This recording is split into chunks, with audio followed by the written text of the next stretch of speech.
গুৱাহাটী বিশ্ববিদ্যালয় উত্তৰ-পূবৰ প্ৰথমখন বিশ্ববিদ্যালয়, কিন্তু আজি গুৱাহাটী বিশ্ববিদ্যালয়ৰ পৰা যিটো দল ৰাষ্ট্ৰীয় পৰ্যায়ৰ নেশ্যনেল ইউথ ফেষ্টত যাবলৈ তেওঁলোকে সাজু হৈছিলে, ইমান দিনে তেওঁলোকে প্ৰস্তুতি চলালে, তথাপিও আজি দলটো যাবলৈ ব্যৰ্থ হোৱাৰ প্ৰথম কাৰণটোৱে হৈছে আমাৰ যি প্ৰশাসনৰ গাফিলতি, কাৰণ তেওঁলোকে সময়মতে টিকট কেইটা কৰিব নোৱাৰিলে।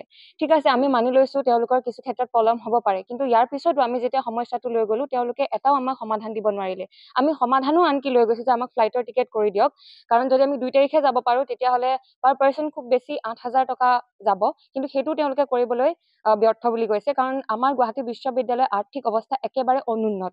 তেওঁলোকে এই কথা আমাক জানিবলৈ দিয়ে, কিন্তু একে সময়তে গুৱাহাটী বিশ্ববিদ্যালয়ত আমি দেখি আহিছো কোনোবা ৰাজনৈতিক মুধাপতা ব্যক্তিক কিমান আড়ম্বৰে ইয়াত সম্বৰ্ধনা জনোৱা হয়। এক ৰাতিৰ ভিতৰতে গুৱাহাটী বিশ্ববিদ্যালয়ৰ চৌপাশে সলনি হৈ যায়, কিন্তু সেই ক্ষেত্ৰত যি সময়ত ছাত্ৰ ছাত্ৰীসকলে প্ৰায়ৰিটি পাব লাগিছিলে, আজি 37 জন থকা দল এটা তেওঁলোকে পঠাবলৈ অসমৰ্থ, আৰু তেওঁলোকে হাত দাঙি দিছো বুলি কৈছে, আমি নোৱাৰো পঠাব।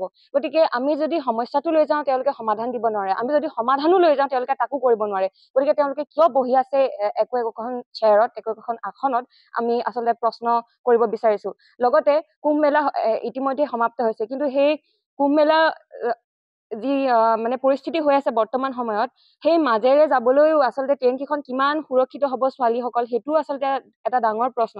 গতিকে ইমানখিনি সমস্যাৰে জৰ্জৰিত গুৱাহাটী বিশ্ববিদ্যালয়ত যদি এনেকুৱা ধৰণৰ সমস্যাৰ সন্মুখীন হৈ থাকিবলৈ হয় ছাত্ৰ ছাত্ৰীসকলে, তেওঁলোকে কি ধৰণে আমাৰ ভৱিষ্যতটো গঢ় দিবলৈ তেওঁলোকে আগবাঢ়ি আহিছে, সকলো ক্ষেত্ৰত সাংস্কৃতিক হওক শৈক্ষিক ক্ষেত্ৰত তেওঁলোকে ইমান মানে আমাক আগবঢ়াই নিয়াৰ প্ৰতিশ্ৰুতি দিছে, তাৰ কিন্তু প্ৰশ্নহে আচলতে বৰ্তমান সময়ত। এই বৰ্ষৰ আন্তঃ বিশ্ববিদ্যালয় যি যুৱ মহোৎসৱ, ৰাষ্ট্ৰীয় যুৱ মহোৎসৱ, তাত নৰ্থ ইষ্ট জোনত গুৱাহাটী বিশ্ববিদ্যালয় শ্ৰেষ্ঠ বিশ্ববিদ্যালয় পাবলৈ সক্ষম হৈছিলে, কিন্তু তাৰ পিছতো আজি বিশ্ববিদ্যালয়ৰ যি কৰ্তৃপক্ষ, সেই কৰ্তৃপক্ষৰ কৰ্মৰ গাফিলতিৰ ফলত আজি বিশ্ববিদ্যালয়ৰ যি ছাত্ৰ ছাত্ৰীসকলৰ দলটো, এই দলটো আজি ৰাষ্ট্ৰীয় যুৱ মহোৎসৱত যাবলৈ অনুমতি দিয়া নাই গুৱাহাটী বিশ্ববিদ্যালয় কৰ্তৃপক্ষই।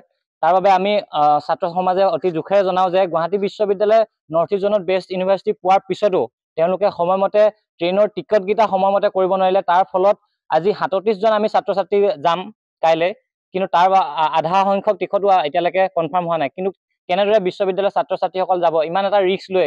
আমাৰ দলটোত কমেও 11-12 জনী ছোৱালী আছে, এই ছোৱালী কেইজনীক লৈ কেনেদৰে ৰিস্ক লৈ ইমান দূৰলৈ দিল্লীলৈ যাব লাগিব, যিহেতু এইবাৰ উত্তৰ প্ৰদেশৰ এমিটি ইউনিভাৰ্চিটিত ৰাষ্ট্ৰীয় যুৱ মহোৎসৱ আছে।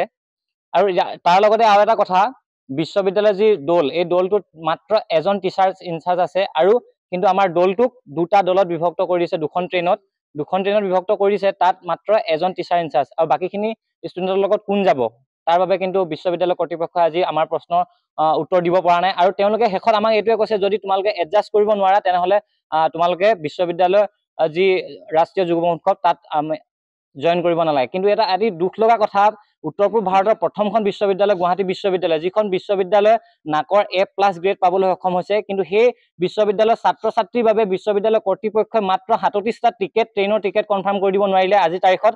কাইলৈ বিশ্ববিদ্যালয়ৰ ৰাষ্ট্ৰীয় যুৱ মহোৎসৱ যাবলগীয়া দলটি আজি কেঞ্চেল কৰিবলগীয়া হৈছে। এইটো অতি লাজৰ বিষয়। আমি বিশ্ববিদ্যালয় কৰ্তৃপক্ষক তীব্ৰ ভাষাৰে গৰিহণা দিছো, আৰু পৰৱৰ্তী সময়ত যাতে বিশ্ববিদ্যালয়ৰ ছাত্ৰ সমাজক এনেদৰে অৱহেলা নকৰে সকীয়াই দিছো।